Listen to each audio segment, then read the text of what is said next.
هغه سړی نن د مایوسۍ په مرض دی اخته هغه سړی نن د مایوسۍ په مرض دی اخته کوم سړی چې تا د امتحان رانیولی دی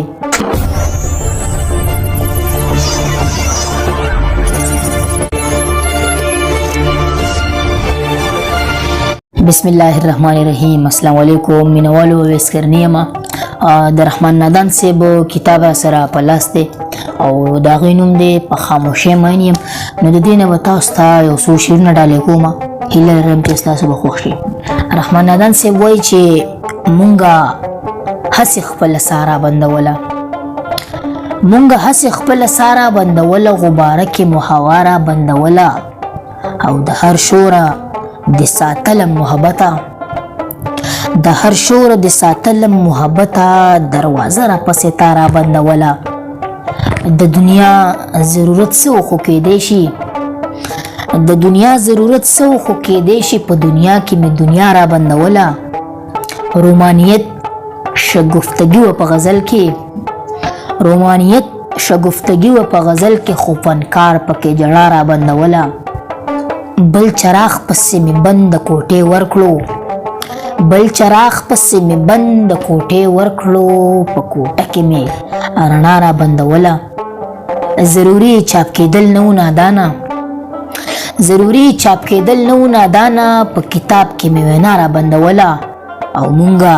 هسې خپله ساره بندوله غباره کې مو هوا را بندوله. بل غزل څو شعرونه رحمان نادان صاحب وایي چې څومره مشکل کار دی په اسانه رانیولی دی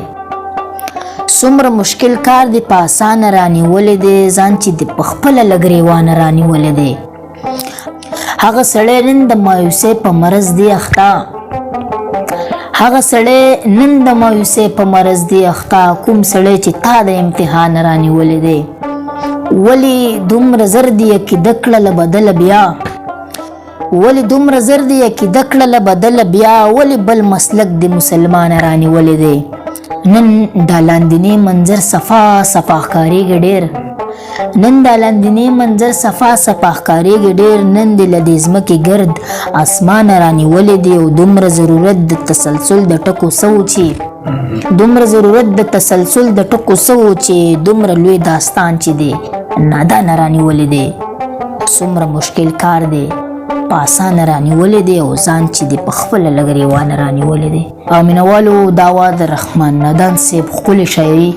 دا وروسته به تاسو دا کتابونه ګورئ انشاءالله که ژوند و زندګي وه نو دې نه به تاسو ته موږ شعرونه وایو ورکې خپل رور خپل کشر اویس کرني